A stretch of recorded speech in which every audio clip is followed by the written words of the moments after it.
Welcome sa Tagalog Horoscope, ang iyong gabay sa pang-araw-araw na buhay.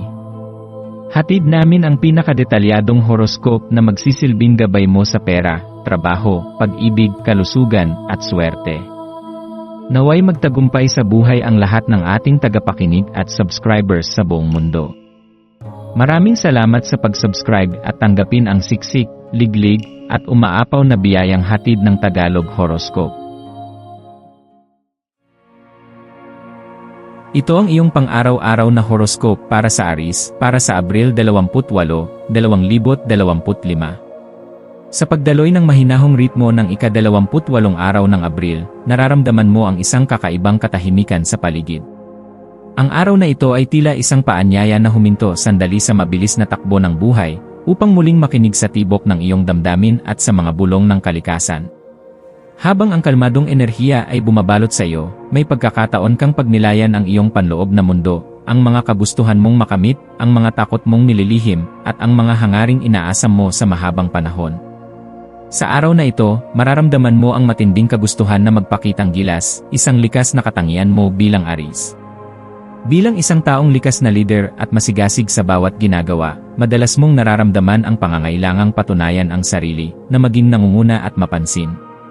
Ngunit sa ilalim ng mahinahong daloy ng enerhiya ngayon, may paalala na maaaring masyado kang naging mapilit o sobra sa pagpapakita ng iyong determinasyon. Ang araw na ito ay hindi tungkol sa kompetisyon, kundi tungkol sa panloob na balanse. Minsan, ang tunay na lakas ay matatagpuan sa katahimikan at pag-unawa sa sariling limitasyon. Ito rin ay isang magandang araw upang balikan ang iyong kalusugan, hindi lamang pisikal, kundi pati mental, emosyonal, at espiritual. Habang iniikot ng isip ang sari-saring mga bagay, maaaring maramdaman mong parang wala kang patutunguhan, lalo na kapag walang malinaw na ginagawa. Ngunit sa halip na labanan ang panahong ito ng tila pagkatigil, tanggapin ito bilang isang pagkakataon upang magmuni-muni. Ano ang kalagayan ng iyong katawan? Paano mo inaalagaan ang iyong sarili? Anong mga hakbang ang makatutulong upang mapanatili mong matatag ang iyong pangkalahatang kalusugan sa mahabang panahon? Ang araw na ito ay hindi din ang tamang panahon para sa mararahas o malalaking pagbabago. Kahit pa nararamdaman mong kailangan mong kumilos agad, tandaan na may kagandahan sa paghihintay, sa pagpapanatili ng kalmado, at sa pagsunod sa takbo ng panahon. Hindi mo kailangang itulak ang lahat ng bagay upang umusad.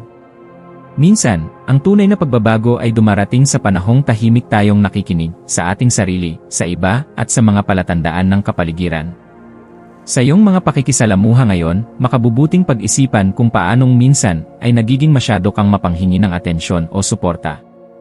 Natural lamang na nagnanais tayong maramdaman na tayo ay mahalaga, ngunit mahalaga ring tandaan na ang tunay na koneksyon ay nagaganap kapag nagbibigay tayo ng puwang para sa damdamin ng iba. Sa bawat pakikipag-usap, hayaan mong hindi lamang marinig ang iyong tinig kundi marinig mo rin ang tinig ng iba. Iparamdam mo na ikaw ay hindi lamang isang leader, kundi isang kakamping tunay na maaasahan. Sa aspeto ng trabaho, tandaan na hindi lahat ng araw ay para sa mabilis na aksyon. Ang araw na ito ay para sa masinsinang pagtingin sa mga bagay na dati ay hindi mo nabibigyang pansin. Gamitin ang panahon upang ayusin ang iyong mga plano, suriin ang iyong mga layunin, at planuhin ang mga susunod mong hakbang ng may lalim at malinaw na direksyon. Sa aspeto ng relasyon, ito ay panahon ng pagkikilala sa damdamin hindi lamang ng sarili kundi pati ng mga taong mahalaga sa iyo. Makinig ng may bukas na puso. Minsan, ang pinakamalalalim na ugnayan ay nabubuo sa katahimikan ng pag-unawa. Sa aspeto ng personal na pag-unlad, ito ang panahon upang hanapin ang mga bahagi ng iyong sarili na nais mong palagin. Pagnilayan ang iyong mga nakaraang pagkakamali at ang mga leksyong natutunan mo mula rito. Maglaan ng oras upang ipagpasalamat ang mga bagay na mayroon ka, at isulat ang mga bagay na nais mong baguhin sa hinaharap. Minsan, ang simpleng pagsulat ng iyong mga damdamin ay maaaring magbukas ng mas malalim na pag-unawa sa iyong sarili. Ang maswerteng kulay mo ngayon ay berde, kulay ng kaginhawahan, balanse, at kalikasan. Ang kulay na ito ay sumisimbolo sa pagsasaayos ng iyong panloob na enerhiya at sa pagbibigay sa iyo ng kalmadong presensya. Magsuot o magdala ng bagay na may kulay berde upang maramdaman mong mas panatag at mas grounded ka. Ang mga masuswerteng numero mo ngayon ay 11, 25, at 37. Ito ang mga numerong maaaring magbigay ng positibong enerhiya o inspirasyon sa araw mo. Ang maswerteng gawain ay simpleng paglalakad sa kalikasan o pag-upo sa isang tahimik na lugar habang nagmumuni-muni. Ang simpleng sandaling ito ay maaaring magbigay sa iyo ng mga sagot na matagal mo nang hinahanap. Payo para sa araw na ito, maging bukas sa posibilidad na ang katahimikan ay hindi kakulangan, kundi isang pinto patungo sa lalim ng pagkilala sa sarili. Sa panahon ng kabagalan, naroon ang pagkakataon upang matutong maging mas mapagmatsyag, mas mapagpakumbaba, at mas mapagmahal. Huwag mong isiping ito ay araw ng paghinto, ito ay araw ng pag-unlad na hindi lamang nakikita, kundi nararamdaman sa puso. Sa pagtatapos ng araw na ito, yakapin ang katahimikan bilang gabay. Ang kalmadong enerhiya na bumabalot sa iyo ay isang paalala na hindi lahat ng tagumpay ay sumisigaw, ang iba ay dumarating sa anyo ng kapayapaan. Ang araw na ito ay maaaring magdala ng maliit, ngunit makabuluhang pagbabago sa iyong pananaw.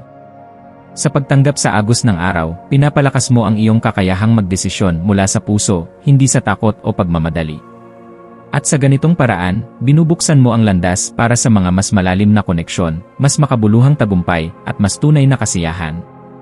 Ang buhay ay hindi palaging tungkol sa laging pagkilos. May mga araw na para sa pakikinig, pagmumuni, at pagtanggap. Ito ang ganoong araw. Ipagdiwang ito, at sa tahimik na pagtanggap, matutuklasan mong ang pinakamatatamis na sagot ay nasa loob mo na pala.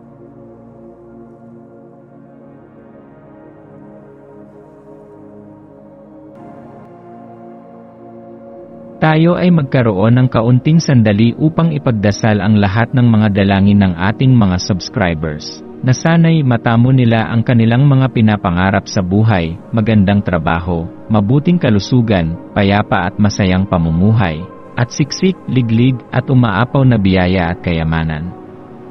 Ipinagdarasal namin ng mataimtim ang lahat ng mga komento sa nakaraang video, at hinihiling namin, Panginoon, na pagpalain mo ang ating mga subscribers ng masayang buhay sa mundong ibabaw. Maraming salamat po. Maaari kayong mag-subscribe sa aming channel na Daily Prayer, kung saan nag-a-upload kami ng pang-araw-araw na Catholic Gospel Readings, Reflections, at Daily Rosary Reading para sa lahat ng misteryo ng araw.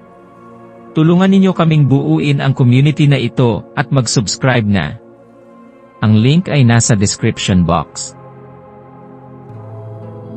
Maraming salamat sa panonood ng iyong horoscope ngayon araw. Naway gabayan ka ng mga bituin sa iyong landas. Huwag kalimutang mag-like, share, at subscribe para sa iba pang cosmic na kaalaman. Hanggang sa muli, manatiling konektado sa universo.